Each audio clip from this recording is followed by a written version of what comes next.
So Sarah and we are from the 6th semester of the Fachbereich 2 from the tourism people, this dual program students. And each year, the people from the 6th semester have a project they have to do, which is to represent our school, our Hochschule für Wirtschaft und Recht, at the ITB, the Internationale Tourismusbörse. It's one of the biggest conventions for tourism in the world, and it's a very big deal. So we take it very seriously.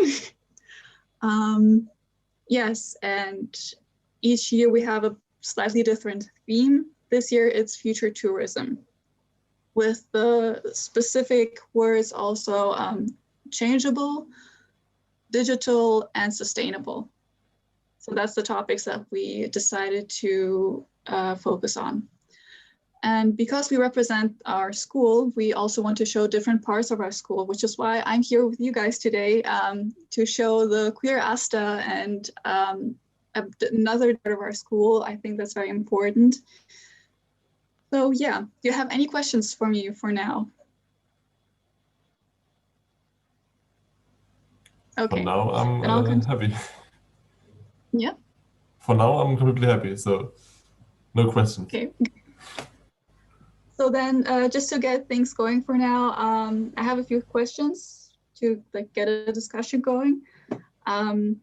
First of all, where are you from, and or which city are you from, and how accepting are they of LGBTQ+ people? Maybe I'll go first, and then the guests can follow. Well, I'm from New Delhi, India, and you know, until 10 years back, gay marriages weren't even a thought in India. And slowly the country, you know, is opening up to, you know, digitalization, and you know, there's because of social media, there's more awareness, you know, and people are getting more educated. They're getting exposed to Western, I would not call it a Western idea, but like to more progressive thought processes, you know. And I think slowly, like we have a Gay Marriage Act now in the Constitution, which is a huge step, you know, in the conventional attitudes that society had in place for us. So I would not say we're reaching there, but we're very, very gradually at a snail pace reaching there. It's completely accepting LGBTIQ people, you know. I mean, not to say that you'll be discriminated against if you are one, if you identify yourself as queer, but that's the thing, you can never know, because you know, it's a country like full of different cultures and societies and different thought processes, so you can't really control, you can't really make them all in one consistent thought process, you know what I mean? So I think that's where we lack as a country. I'm from Schwerin, which is a town northern of Berlin. And it's like a really rural, really small town. So people tend to be a bit more small-minded and but I guess like it's fine. You don't get persecuted or anything. So there's nothing really to worry about. But yeah, the people may react a bit strange or a bit funny. There's a good old German saying which says, was der Bauer nicht kennt, das isst er nicht. And yeah, so I think that sums it up really well. What does that mean? I want to know what that means. Like in a word by word means what the farmer doesn't know, he won't eat. So yeah, it's like something new is always bad. It's always frowned upon. It's always looked bad upon.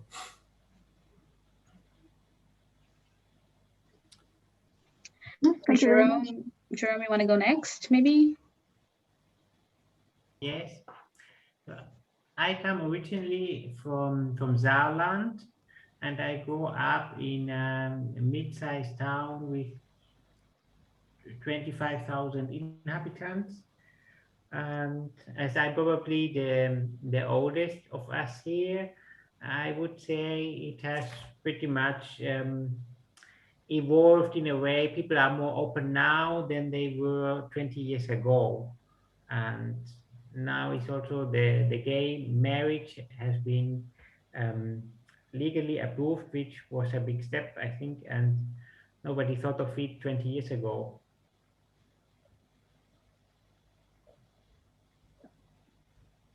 Thank you, Jerome.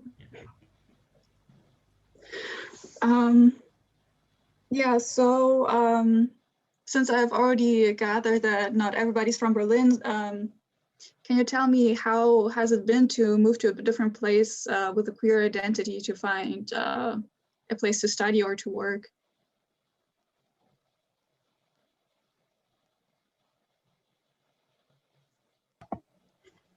Simon, do you want to go ahead first, and then I can go. So I didn't specifically look for a place where like queer acceptance and anything, because I only found out about my asexuality last year. So, but yeah, but as you already said, Berlin is a very open city, so you feel very welcome, like however you are, what you want to do, what you want to be. Everything is like welcomed here, I hope, and I guess, and at least the part of Berlin that I live in.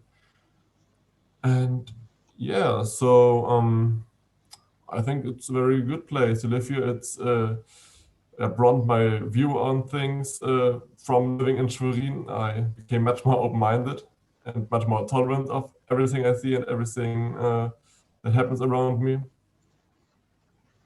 So I guess being in Berlin is good for you.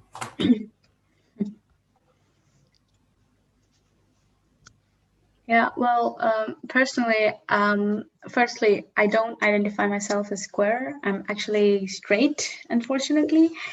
But I, as an AStA member, I had the wonderful opportunity of, heading the queer community, and I saw no reason for me to not to do it, because you don't, when you support a cause, you don't support it because it's personal, you support it because you believe in it, and that's why I think I am also an AStA member and an organizer of the queer community, because I didn't think I had to be queer to be open-minded, and progressive.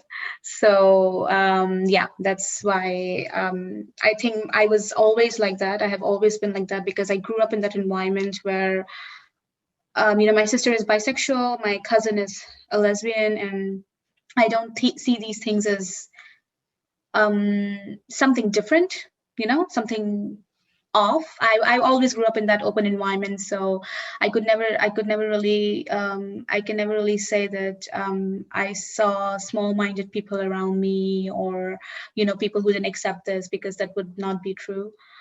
Maybe it comes from privilege also, that I didn't get to see all this. And considering I'm from India, one would wonder that why I didn't see all this, but then I didn't. So I think coming to Berlin was not that weird for me. I mean, weird in the sense it was different, because people are obviously 10 times more open, 10 times more open and progressive than in India, and it was very, very nice to be in that inclusive society, a part of that where there are no judgments. And I would like to hear Jerome and all this viewpoints on this.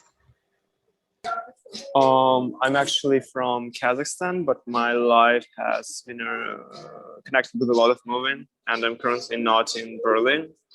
I'm in Ukraine. I mean, I do come from a very homophobic place, so it was very interesting to see people being open about their sexuality, like on the streets, and just generally in the university, and to have an official queer community in the university is very new for me too. So I'm quite happy to be in a liberal environment. That's all I can say.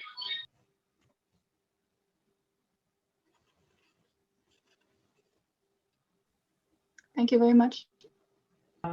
Well, when I was looking for a place to study, I was not looking in particularly for a gay-friendly place or not. I was more focused like on the reputation of the university, and that was my main focus for that. But in generally, I consider Germany in general terms as any city gay-friendly, or it is accepted in any city in Germany. So yeah.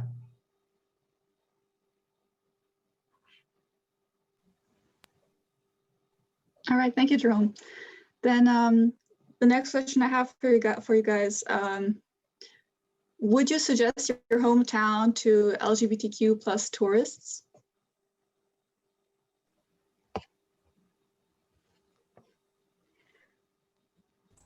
I can start with a big no. Like there would be nothing to do, basically. Like we have one pretty accepting place. It's it's a radical left bar and club. So that's probably the safest space to be in. But there's nothing else there in Schwerin. Like it's boring for straight people there, and it's boring for non-straight people there. So no one should go there. Oh, that's sad. My city is actually the capital of India, so it's a major metropolitan city with it has its own level of shortcomings, but because it's the capital, it can't be that radical, you know what I mean? So I think that's why I don't think it's a homophobic city at all. You get to experience these things in other different cities and rural areas in India, but not in New Delhi, because like I said, it's a big touristy spot and people welcome foreigners and tourists here. So it doesn't really matter, you know, where they come from, what sexual identity they have, you know, they just they welcome them, even students for that matter, foreign students who come here for PhDs or research work. So yeah, like I would tell everyone, like obviously one needs to be safe, you know, I would not deny that, especially if you're a woman, but other than that, all in all, I think it's a great place for some tourism, and if you want to experience good culture and food, go for New Delhi, definitely. I have a question actually. Like I always thought that New Delhi and Delhi were two different cities, but somebody told me that it was basically the same thing. Is it true? Yeah, so when you say Delhi is a state. So within Delhi comes like nearby small cities also. But when I say New Delhi is a city inside Delhi, you know, because there is Old Delhi as well, and there is New Delhi as well. So yeah, so I am from Delhi, the state, but from New Delhi. Yeah. I see, thanks. No problem.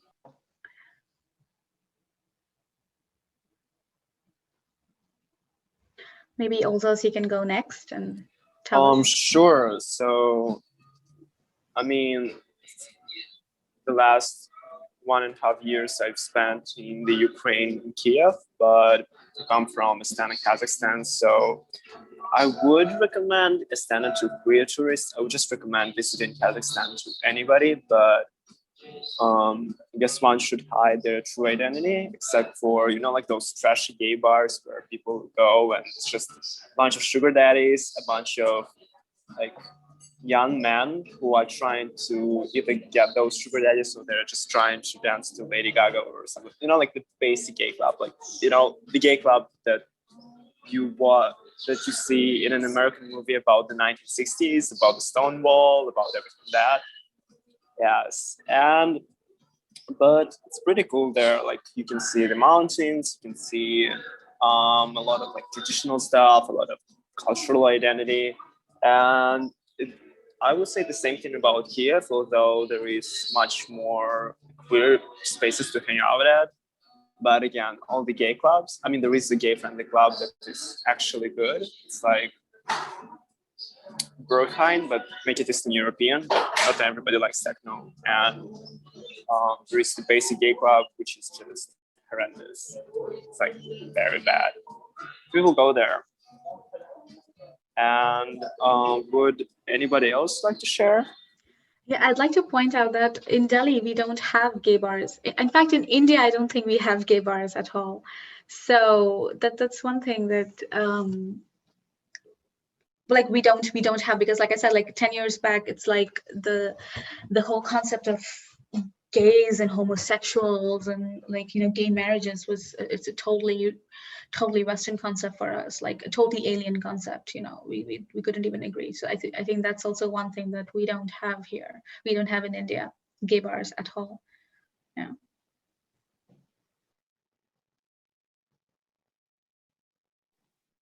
I think Berlin is a very safe haven though for gay bars and stuff like that.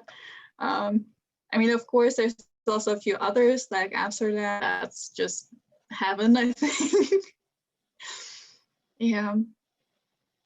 And I think there's also so much information about queer spots for people who visit Berlin. So I think that's like pretty cool. Yeah, no, personally, I really like Berlin, although I don't get to experience Berlin as much as I would want to, you know, because of stupid pandemic. But no, it's very, very open and very, I would say, non-judgmental. You know, you can do whatever the thing you want to do and no one's going to say anything.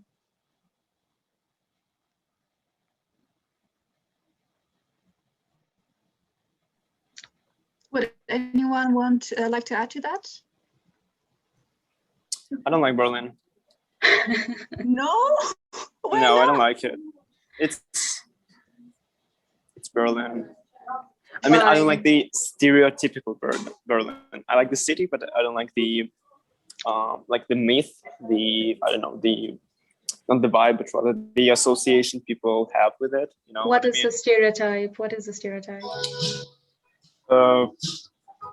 It's like everybody is on drugs every single day, and everybody does techno, and everybody's like Berlin. Well, techno is the shiz here, so you can't really deny people for, you know, looking forward to that. So yeah, but I mean, I just think that there is much more to the city than that, and I just don't really dig the stereotype because I don't know. like I said, I didn't get to experience Berlin, the real Berlin yet. So like, you know, I don't think I've gone to many bars or clubs here, unfortunately, because I came here in September end and that was the restriction time. So not much, but I would love to do more here, definitely. I think the very cool thing, the amazing thing about Berlin is that you can find literally anything. I mean, sure, there are trends like with techno and with the clubbing, but you can literally find something for anybody. You can't go to Berlin and say, "Oh, I didn't find anything for myself." No, you should. There's definitely something for you out there. Yeah. So I think I've got one last question for you guys before I continue, and that's what kind of development do you wish for the place to come from, the city or the country that you're from? More gay clubs. Yeah, definitely. More lenient laws and less of a conservative, I don't know, judgmental mentality. Yeah. A couple of gay clubs wouldn't also not harm anyone, I think. I should write a petition to the Indian government. Would help with the tourism as well. More gay people come to India. For sure, for sure. I think a gay club will always bring in more tourists. Oh my God, always. Yeah, I have pretty much given up on Schwerin. It's just so boring. And like when you put energy into that city, you get nothing back. All the people move away from there, all the young people. And then when they move back, they become like boring and stay in their houses all the time. And so, yeah. I don't know where to start with the cities.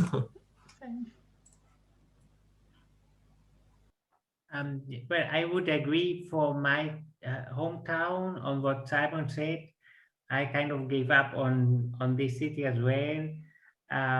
But we have in the larger region, there is a city called Dria. Maybe you have heard of it, and they have a gay community that is actually very nice, and people from the region do go there. They do like a theater play once per year, and they have different groups for different ages, so they meet, or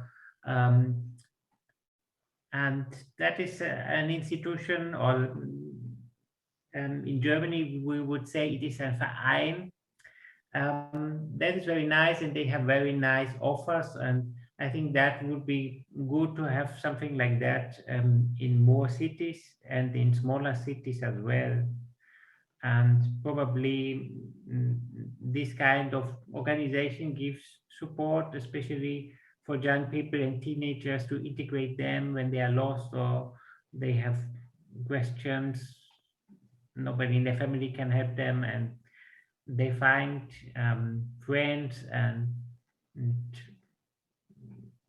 there, yeah.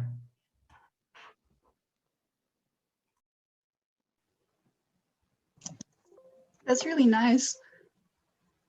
I think that's really awesome when cities do that, and it's sad that not all the cities do that, but I think it's always a good step in the right direction when some already start doing that, and I think it's gonna go over to other cities as well. Mm-hmm.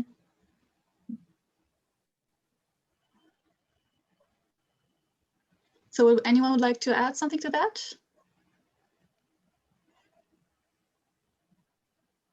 Doesn't look like it. All right, then I'll continue with the next thing. So I wanted to try something different today. I have created a couple of mind maps to the topic of sustainability, changeability, and digital. And if you could just type in what you think about these things when you think of tourism and where you're from and LGBTQ issues, that I'm going to send in the first link now. Yes, I sent in a link to a mind map, and you can just put in your thoughts about changeability in the tourism and LGBT plus themes. In our hometown, right? In a home country, or just generally? Yeah.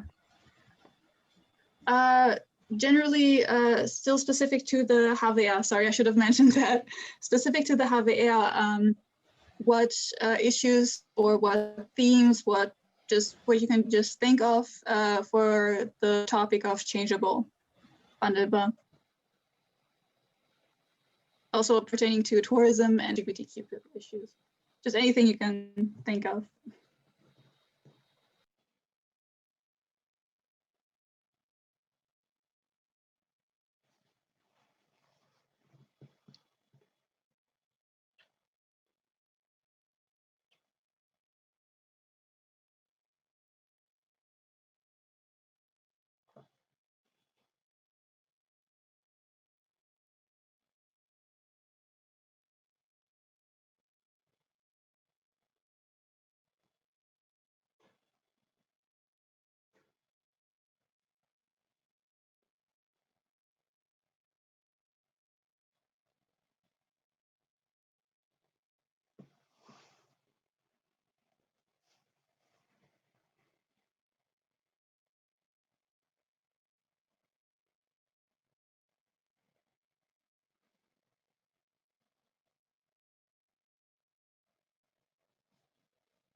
All right, then I'm just going to read a couple of these first. Equal opportunity commissioner should be mandatory, more events and activities. That the HVR will publish a diversity concept, which is something I didn't know. That the HVR should celebrate diversity more openly. Personal growth, open-mindedness should be part of the curriculum. Members should come up with innovative ideas for higher engagement at uni level. People should be more committed to the community. AStA representatives for diversity and more marketing and initiative for different diverse parts of the HVR. So what surprised me, I guess, is that there will be a diversity concept at the HVR. Can somebody tell me more about that? Yeah, I can. There was last October, there was a call to open up a working group for this concept. And I decided to join in, and yeah, we had 3 meetings with all levels of the university. Like there were professors, there were members of the staff. It was moderated by the first vice president, and there were students, of course. And yeah, we discussed in 3 meetings like how we could improve diversity and what the goals are for our diversity and what can we do to improve it. And I think they are, I don't know if they are already done typing it down or if they are still typing it down. Like my interaction with the group ended with the last meeting. So it's probably being written at this moment, or it's maybe in some sort of discussion. So it might be published pretty soon, yeah. That's pretty cool. Oh, I did not know that. I mean, actually, President Zabi and a couple of the faculty professors are also coming up with an internationalization review, and we had a meeting some weeks back, and we're going to have another meeting next week. So they're like, I think we'll have a total of 3-4 meetings. So it's some professors and me and the Commissioner for Social International Diversity in the Lichtenberg campus as well. And yeah, so we will have some meetings, and then they will publish this internationalization and social diversity at Javier after that, yeah, pretty soon. Yeah, maybe these two are interlinked in some way. Maybe, yeah, it's quite possible.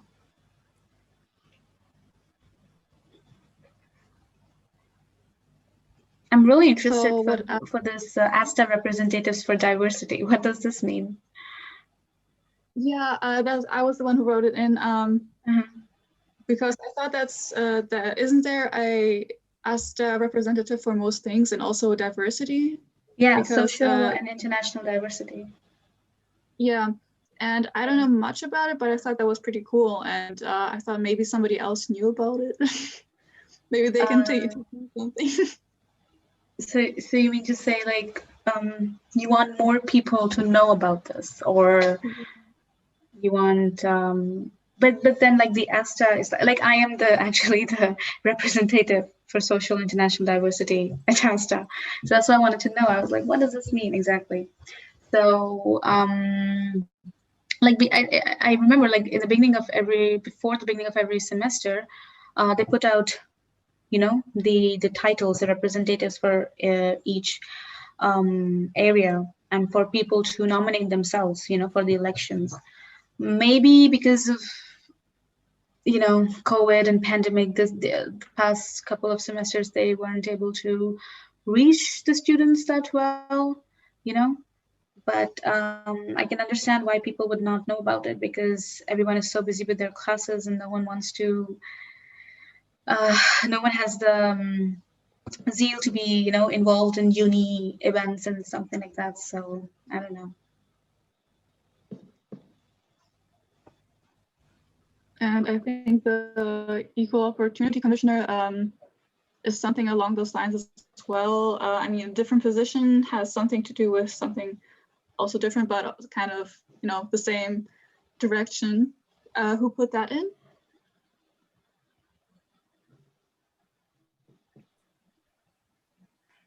If you don't want to, that's fine too. Yeah, we can just discuss it. I think that's also very important. I don't know how mandatory that actually is. I don't know if every university or if every school actually has that. But Yeah. I think that Yeah, I'm not sure though, because in like AStA also sometimes there's so overlapping of the jobs or the tasks that a representative has to do. Like mine is like it's social and international diversity, but we end up somehow organizing cultural events as well. You know what I mean? But then it's fine, and because it's diversity, so then it comes like equality also comes in diversity, acceptance and everything. So I think that's where there's quite overlapping. And then when you put like if we put like a level of equal opportunity commissioner as well, then it will be like, what will be the formal and official tasks of that person then? Because the international commissioner will do the same things as the equal opportunity commissioner. So why not club them together and then make one position for this one person? So that's the role behind these representative roles. Some kind of representative role is also part of the diversity concept. So yeah, someone just you can go to when you have like a problem, and who's available not only for students or anything like that, but only for like members of the university. Yeah. So yeah, it's, yeah. Like I don't know if it will happen, but it is planned. Yeah, I mean, like I personally handle student queries and doubts as well, in every field, not only it's not like just because I'm the representative for internationalization, I'll be just focusing all my energies on international students. Like, I speak to German students as well. I mean, the problems and the issues that they face in the university. So, yeah. More events that the HVA should organize, and more marketing for the different parts of the diverse HVA. I think that's also probably very important, but I also think that those parts of the HVA that are actually doing these things, they usually have their own events, and they usually have very cool things also to plan.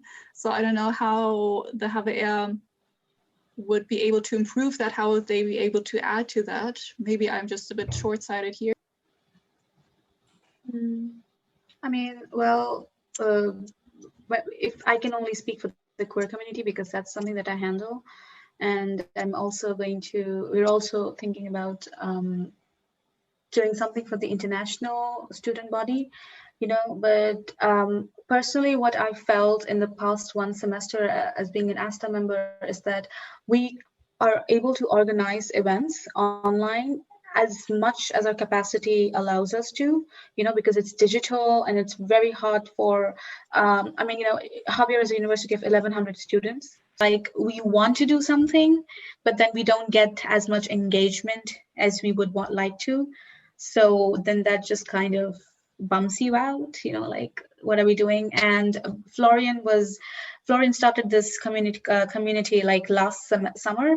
So he told me that the summer semester, like there was a lot of participation from the students, because they could go to pubs, they could go to cinema, they could go for a heritage walk, nature walk, something like that, And because in this online setup, it's also very difficult to interact with strangers, and I feel that. So I think that's also one of the reasons. I mean, we really try very hard to come up with diverse digital events for us to meet each other, see each other. And also like this semester itself, we we started our own social media pages, on Instagram and stuff like that, and not many people are following it, which is where I think the awareness is lacking, or people don't go through the newsletters so every week. So Yeah, that's the thing.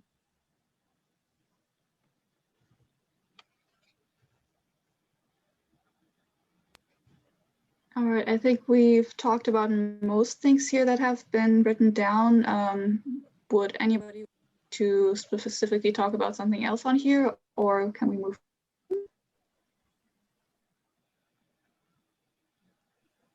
All right, then I think we can move on.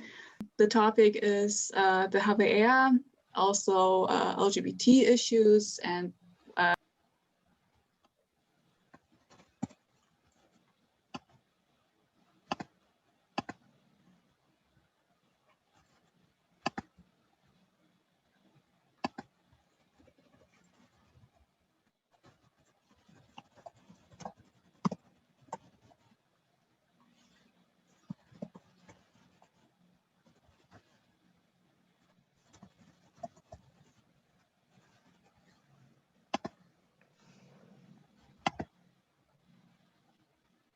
looks like somebody else just joined us. Hello there.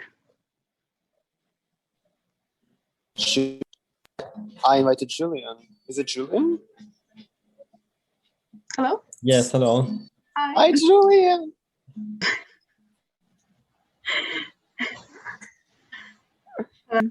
What you see right now on the screen, this is a mind map.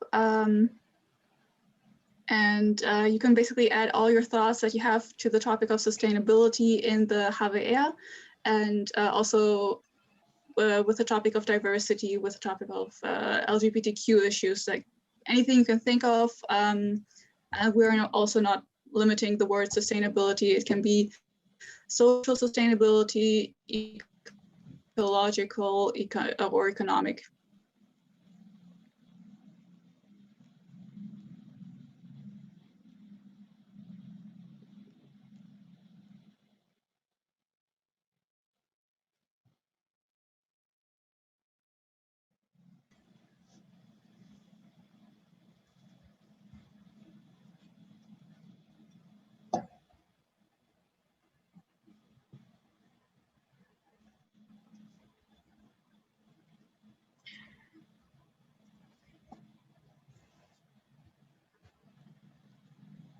Maybe we can start discussing them.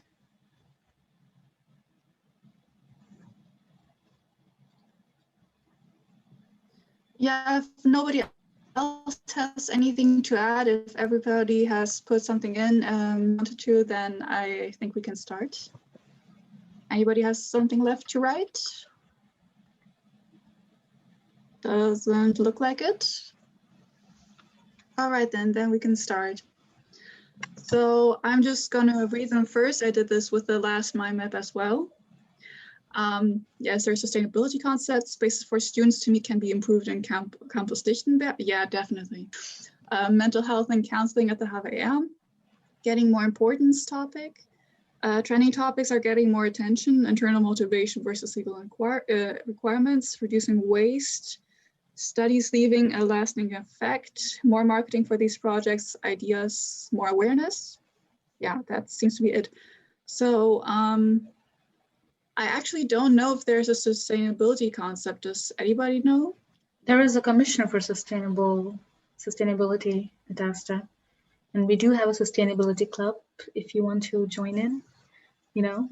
And I think that's where my point about more marketing and more awareness comes in, because I personally feel it's not like we don't have these things, but there's less awareness about this.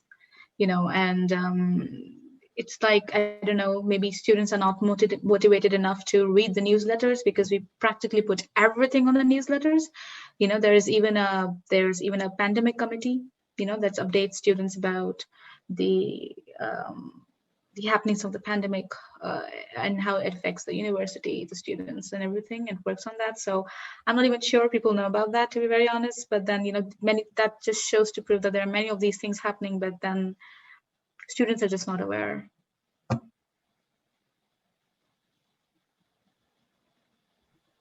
I think that also has kind of to do with all of this here with the trending topics and the ones that seem more important, the ones that are just more popular at the moment.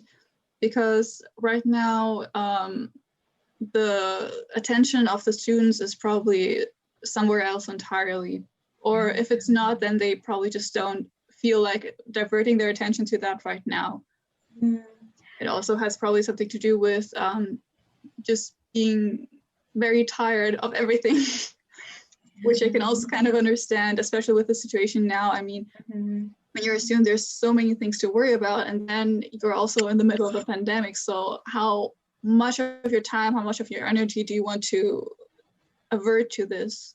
Yeah, no, obviously I can understand. I mean, being a student myself, you know, wanting to sit in, no one wants to sit in front of the laptop all day attending calls, but then there is no other way to meet your peers as well, sadly, you know, for us. So this is like a vicious cycle. You know, we as organizers would, you know, come up with an event, meet up, but we also as students understand that how difficult it is for students to actually, you know, after a hectic day of working and studying, attend a call at 6 and 7. I mean, we understand that totally. But then sadly, this is the way how things are currently, you know.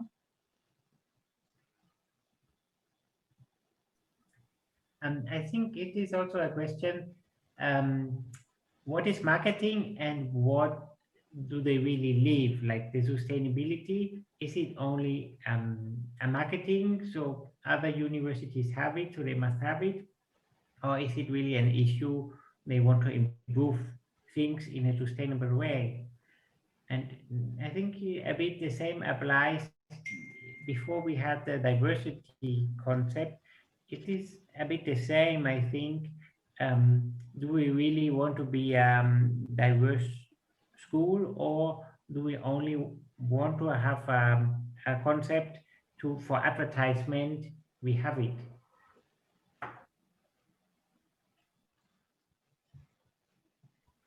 Yeah, I think that's also a very important question, what the motivation is behind the school that you're attending, what they actually want to achieve.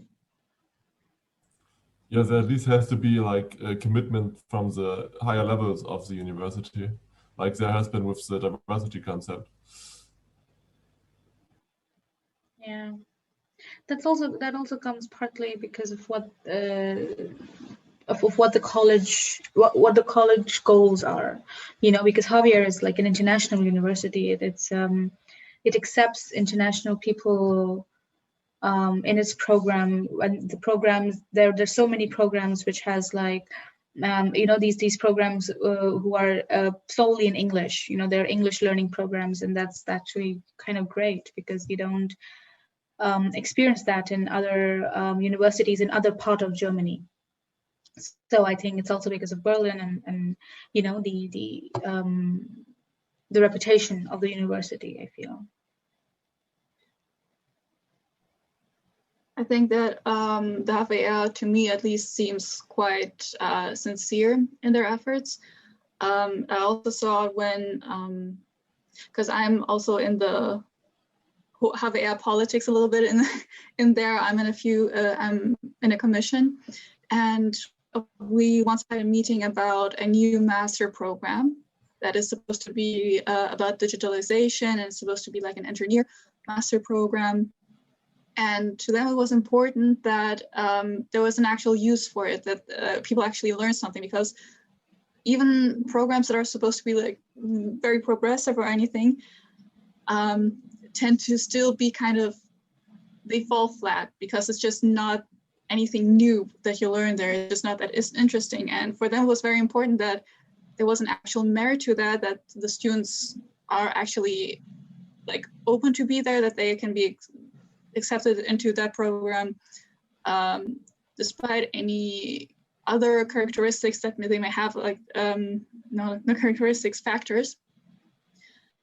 And they also, for example, asked me, so what would it take for a student to enter this master program and this dual study? And I just told them immediately what I think of it and what I think is important, especially since my sister also studies in a civil course as an engineer, and it felt like they were genuine. They actually cared about my opinion. So yeah.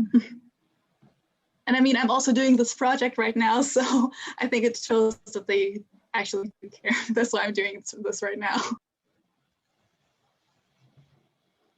I don't understand studies leaving a lasting effect. What does that mean? Yeah, I wrote that down. So I think this is about social sustainability. So like when you leave a study, when you finish your program, I think it's important that you don't just learn facts, but that you become, or that you get the opportunity at least to become a better person. And I think this is like important, and this should be integrated into every kind of program.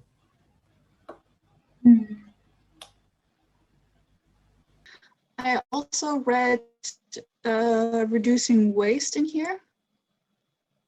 In the mind map. The first thing that popped into my head when I read sustainability. So I haven't put much thought into that. It's just the thing that immediately clicked with me.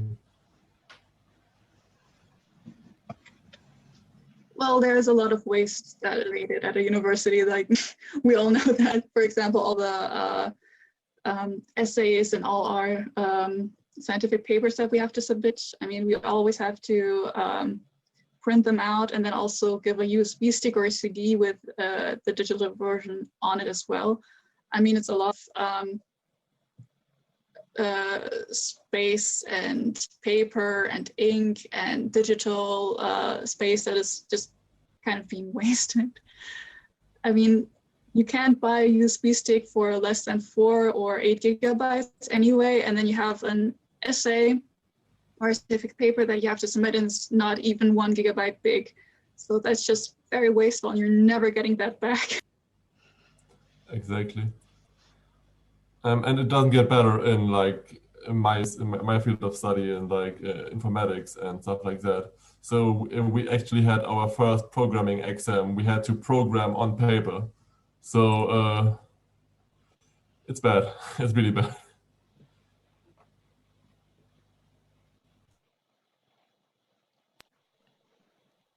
Does anybody have anything else to add?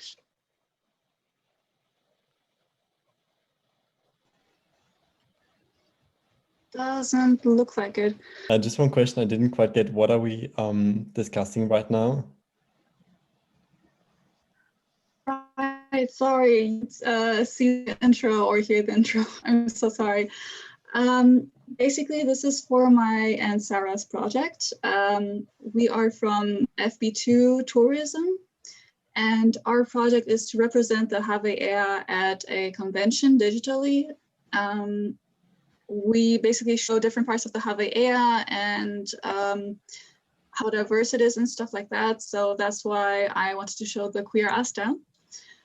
And since we usually have queer meetups and stuff like that, I thought it would be great to just record a session like this. And I thought I'd try something new out with the mind maps. Okay. The topic is future tourism. And we have like 3 different keywords: digital, sustainable. So yeah, all our articles and videos and stuff that we do is about this. Yeah, okay. So, can you explain the topic once again, Leonor, and then we can go one by one? And yeah. Okay. You mean the digital, sustainable, changeable thing? Yeah, like the, yeah. Okay. So basically future tourism, you know, and also the HVR, I think that's pretty clear, how we want our tourism to look like. And then we have these 3 words, digital, which you're seeing right now. Basically, it means how we can digitally progress, especially in times of a pandemic, especially how our school, the HVR, can also progress in that aspect. Then what you saw just now, sustainable, how the HVR can be sustainable also in their diversity. And of course, also not just sustainability as in the ecological aspects, but also the social, the economic as well. And then I think you missed that first one. The first one we had was changeable or wandelbar. And it was about how you specifically the HWR progressed, and which aspects are important in order to progress. Yeah. I hope that was clear. Yeah, thank you. Sorry for everyone. It was a bit of a delay. I was just not very sure what the actual topic is right now. Okay, yeah, no worries. I should have told you earlier. I'm sorry. Maybe someone can start.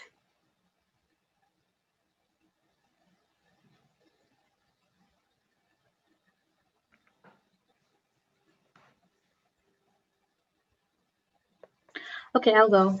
I think firstly, we need bigger digital presence in terms of social media and everything, because students are more active there these days, obviously because of the pandemic and everything is online. So we need to up our digital marketing game, I would say. But again, this is like a two-way street, so it has to come from the students' side as well. The motivation to be actively involved in all these, like constantly commenting or liking the posts or sharing the posts, on their LinkedIn or Instagram or whatever, so that people know that we are active and we're not just sleeping during the pandemic, because it's not like I said, it's not like we're not holding these events or activities. We are, but there is no awareness. So I think for me during the pandemic, especially when everything was digital, that was the biggest challenge. So maybe in some other box you can add that about motivation of students to like participate in these events and activities as well. If we could just add something to this point, I also think that in general, like the interest of students towards the high school politics is just very low. So this is also represented by the low participation in the last elections of the STUPA. And I think, yeah, like digital presence and social media can also be a good way to, in general, motivate students to participate in politics and at HWR. Yeah. I'm also going to add technological assets and development, since it was a topic that we just discussed as well with sustainability, but also applies here. Yeah.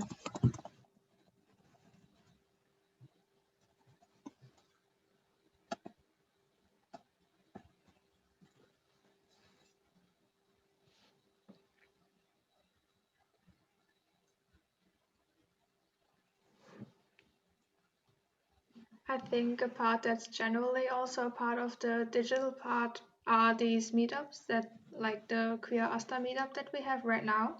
And I think it's a really good way to meet up, even if it's not possible to meet up in person, like we are right now, basically. Yeah, I mean, this is the only way we can actually keep the community growing and involved. Sadly, this is the only way. So.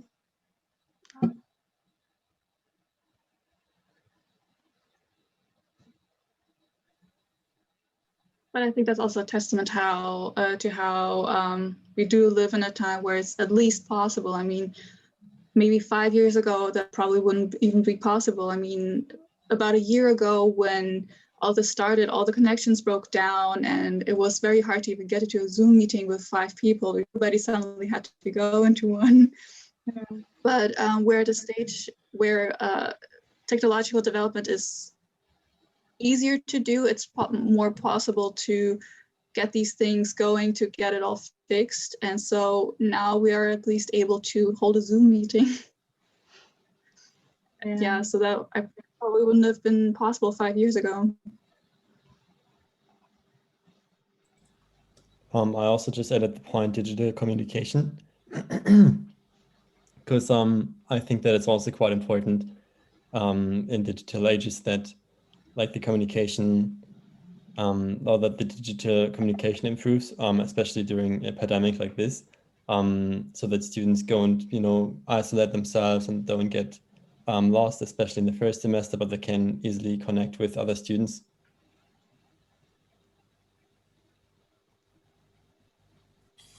I think it's also teaching in this digital age has changed, and some of the professors didn't have to change.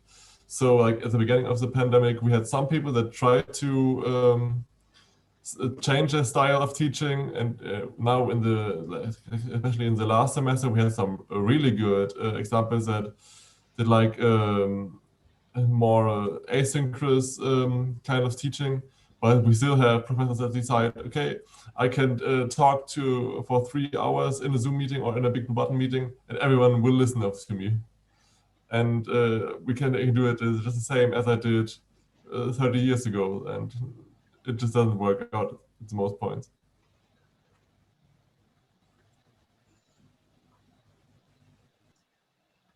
Yeah, I'm sure at this point we all have fun stories about our online classes and what went wrong. I mean, in our 4th semester, during the first lockdown, we had one professor who had nothing digitally, and he decided that he'll just send us his files and then we can just study it on our own, which probably wasn't even that bad. But the thing was, he was a bit older. He didn't really understand email all too well. And so he kept sending an email, but he never attached the document. And he kept thinking that he already sent it to all of us. And I was like, no, you didn't. And so it took us like maybe a week to get that sorted. And finally we got it. Yeah. Yeah, I remember that. I think he got an assistant who like helped him send a file because it didn't really work out. And I think it's really cool to see how much it improved, like with our professors now compared to like when the lockdown first started. We have much less trouble now. Yeah, I can totally refer to this. Like in our case, we just wrote today an exam, and we have actually never seen the professor. We just got all the time the files from him, but we never had any Zoom meeting or anything where we could ask questions. So yeah, it was kind of the other way around than the example you presented. To be honest, I actually wish we had some Zoom meetings because I ended up not watching any of his pre-recorded lectures. I just had zero motivation, and given that the homework was not mandatory, nor were there any meetings, there was literally no motivation or no stimulus to study for his class. It was kind of unfortunate for me. Yeah. Thank you for listening. Well, thank you for sharing. But yeah, I totally feel you because one of my professors, he's also a bit on the older side, and he still can't figure out how to send students to breakout rooms in Zoom. So it's always a mess. That professor, he's like, okay, I'm sending you to breakout rooms. And then all of us will be staring at each other and we'll be like, what just happened? Are we supposed to do something? Then we have to tell him, professor, we're still on the call with you. And then he would talk to his assistant or some other professor. And yeah, it's too cute sometimes.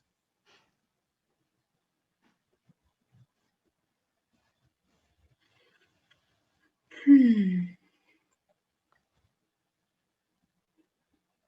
more ideas? Does anybody have anything to add?